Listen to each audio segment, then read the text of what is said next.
Well, hello, here we are on Q&A number 105, I think, or 106. And remember, we are doing the CD giveaway today. So stay tuned to the end of the video to see who wins. Okay, we'll go ahead and start with our Q&A. We'll start with Rebecca Winfrey. And she wants to know, what is your ancestry and what do you grow in your garden? So we'll start with the ancestry. I'll do my ancestry first. Okay.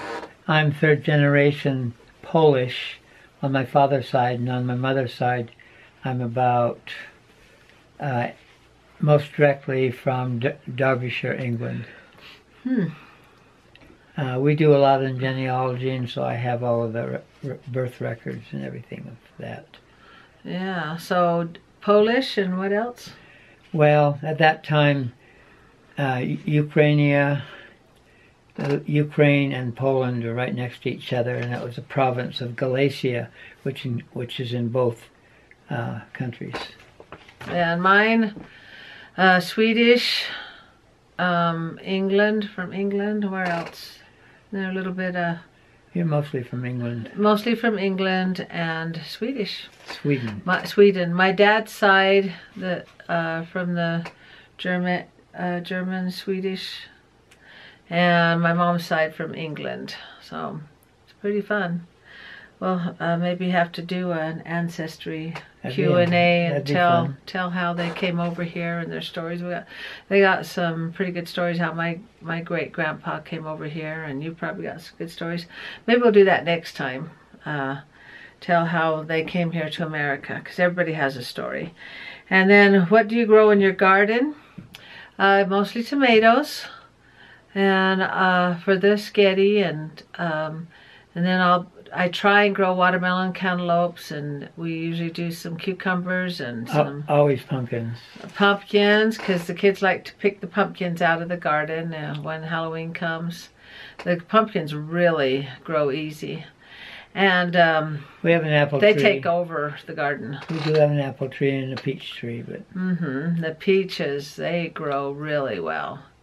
We got 10 bushel off our peach tree once, but that tree has died. And then we grew another one, and they grow nice. Peaches are really nice.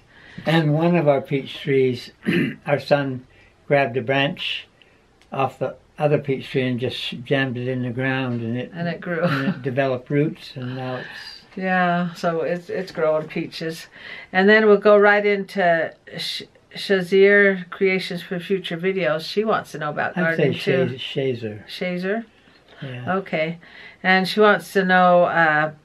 because Rebecca wants to know about what I grow in the garden, and Shazir wants to know, can I do a video on gardening? And I will do that when it's just about time to go out and start planting things. And she wants to know how my garden beds are set up, so I'll do a video on that. And if I do compost, I just put rabbit manure out there because we have our rabbit. And that's pretty much all I put out there, and just keep it watered and stuff. And if we plant from seed. If I plant from seed, I do plant from seed. The only thing I don't use seed is the tomato plants. I go ahead and just buy them. How about potatoes? Potatoes, we don't do much because we get some. I just throw the potatoes in the garden. You take a potato that's got a sprout coming out of it, and that's your potato. And watermelons, cucumbers, I do all of those from seed. And peas and corn. We don't do much corn because corn it depletes the soil really quickly. Takes a lot of room too. And you might have 20 ears of corn from our whole garden. Yeah. And it kind of depletes all the nourishment from the soil. Yeah, and we do we have some friends that have a nursery, and so I usually buy the plants from them, but mostly tomato plants. But I'll do a video on that and how I water my garden. I just do it with the hose. I don't have a special leak system where it leaks into the garden. That would be nice, but I haven't got that set up. We still have scattered farms around the area, and so every year during the summertime, the peas and corn and tomatoes. They all ripen and you can get them for really good prices. Yeah, but I try, since I have to do like 6 bushel of tomatoes for the sketty, I try and grow what I can, and then she calls it sketty. It's not how we say it in Utah. It's how the grandchildren say yeah, it. the grandkids call it sketty. Make sketty, Grandma. I just manually spray them, and when we do water the lawn, then they get watered that way. See, when do you plant each one, and what do you like to grow? Also, you may already have videos about this, but what do you can from the garden? How do you keep the produce longer once the first frost hits? And since it's mostly tomatoes, they'll just keep growing until it freezes. Don't they start ripening in August? Yeah, about August they start ripening, and where my garden is out in the back, they usually don't freeze very quick because they're kind of tucked in, kind of protected under trees and stuff, so they don't freeze very often. And I don't. I just, whatever I get, I just freeze it. We either eat it or freeze it. I used to can, but for lots of years. For a lot of years, putting it in the jars and stuff. But that's so much work, and you lose a lot of vitamins. And I just freeze everything now. I even freeze the tomatoes. So those are really good questions. And how tomatoes would be after you grind them through your what do you call it? I just chop those by hand. Oh, do you mean the champion juicer? Yeah. Yeah, I put the tomato skins through that, and that makes really good sauce. The best sauce for pizza, the best sauce for tacos, or anything you need a tomato paste or sauce for. Use the dried tomatoes juice from the skins. You'd be surprised what you get out of those skins, and it's a nice thick consistency. Normally, to get tomato paste and tomato sauce, you have to boil the tomatoes for like 24 hours. There's not much vitamins left, and all I do is just squeeze the juice out and freeze or dry it. Squeeze then freeze, or just dry it. Okay, but I will do a video on once I get going on my garden. Okay, you want to read that one? Did we do this one, babysit? That one there. Lisa Davis. Oh, Lisa Davis. Mm-hmm. How did Judy and Lisa end up singing together? Yeah, basically because they just grew live up together. Well, they live by each other. Yeah, true. Just because you grow up together doesn't mean you're going to sing together. When I started dating you well, sing as a group. We lived by each other. We all lived together. Yeah. But I'm about an hour away from Judy, so there's just no way I get to sing with her. But Elisa just lives down the road, and then I sing with my sister Sherry, because she just lives down the road from me. And yes, there is. She says, isn't there a big age difference between the two? There's about, oh gosh, 10 years between the two, but they do sing together. And then she wants to know, why don't your sister Jane and your brother Slade come to more of the get-togethers? And they usually are busy working. Is she thinking about, I'd say. Yeah, usually busy working. Slade usually doesn't get back from his trucking. He drives cows back and forth. And Jane's usually working. She's a single mom, so she's always working. But that's a good question. That's good that you even notice that they're not there. That's really good. And would you ever babysit one of your children's kids full-time if they wanted you to? And if so, would you want to be paid, since it would be full-time work? I told... Babysitting is for special occasions. And if they go on trips where they're going to be gone a couple of days, then some of them pay us and some don't. Yeah, I told my kids right off when they were younger, I says, I will never babysit your kids full time. They're your kids, you raise them. Yeah. You find a way to raise your own kids. I'll babysit now and then for you, but I will not do it full time. I told them right off, says they're your kids. Well, because they would tend to take advantage of that. And just, and yes, they would have to pay me. I wouldn't do it for free. And they do pay me when I do babysit, now and then for them. But I'm just a real strong believer in raise your own kids. You find a way, even if you're a single mom, you find a way to work when they're at school, and then you're home when they're home, and you raise your own kids. I told him, I says, I'm raising my own. I'm not going to raise yours. So how many children does Judy have? This is Donna Conrad. Okay, Donna Conrad. Judy has. Does your sister Judy have children? How often does he relate with his nieces and nephews? Yeah, Judy has 5 children and something like 16 grandkids. But that's a good question. With 27 grandchildren and the ball games they have and the church events, school events. We have a lot, yeah.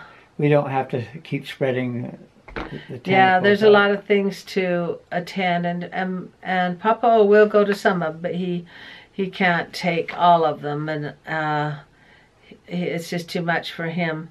Like weddings, you'll usually make it to the wedding, or baptism. Yeah.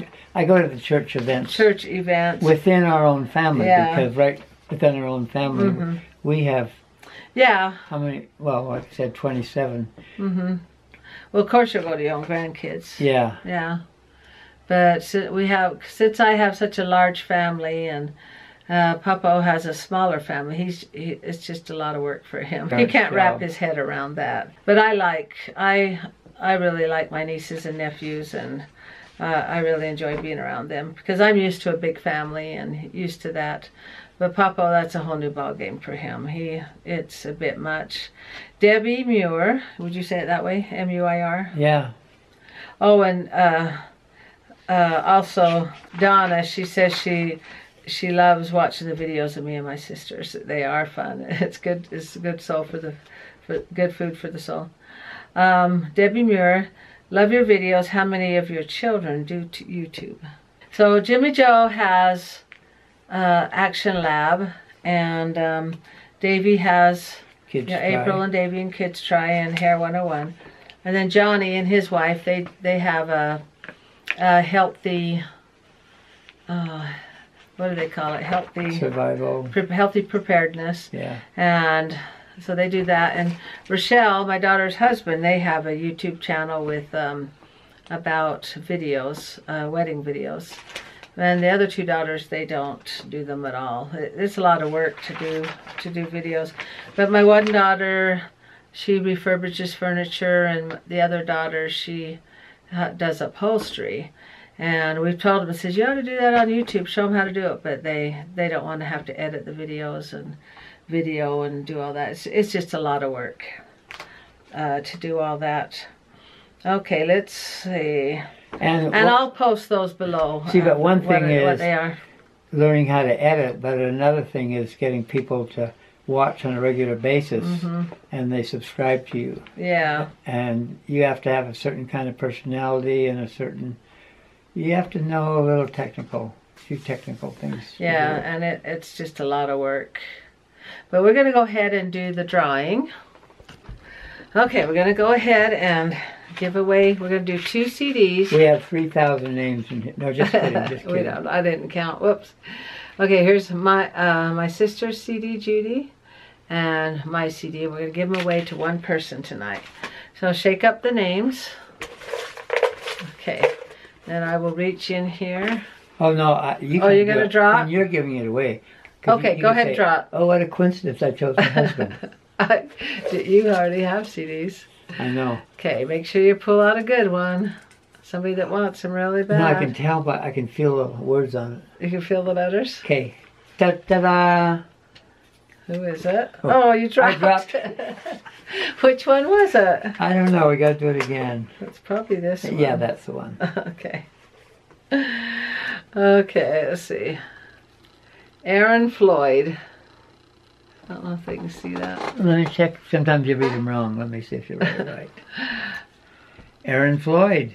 E-R-I-N. Aaron Floyd. You just email me at roseanneorgill@yahoo.com and get me your address, and I'll send those right out to you. And Roseanne is R-O-S-A-N-N-E. I'll put a link below so that they'll get it right. Congratulations. And we'll do another giveaway, I don't know, in a month. And the free trip to Hawaii will be next. Yeah, which we'll draw our name out. Oh, Roseanne and Joe. Okay, let's end with a quote. Do not mind anything that anyone tells you about anyone else. Judge everyone and everything for yourself. Oh, that's very good. Yeah, don't listen to what other people say. Judge it yourself. Because other people's opinion is not yours. Okay, here's mine. Good judgment comes from experience, and a lot of that comes from bad judgment. That's hilarious. So, good judgment. That's an oxymoron. No, it isn't at all. It means you make a bad choice, and that gives you good judgment. Yes, not to do that again. Not to do that again. Oh, that was a lot of fun. Make sure you like, comment, and subscribe. And that was a lot of fun getting to talk with you. And keep the questions coming. And good night, everybody. Good night.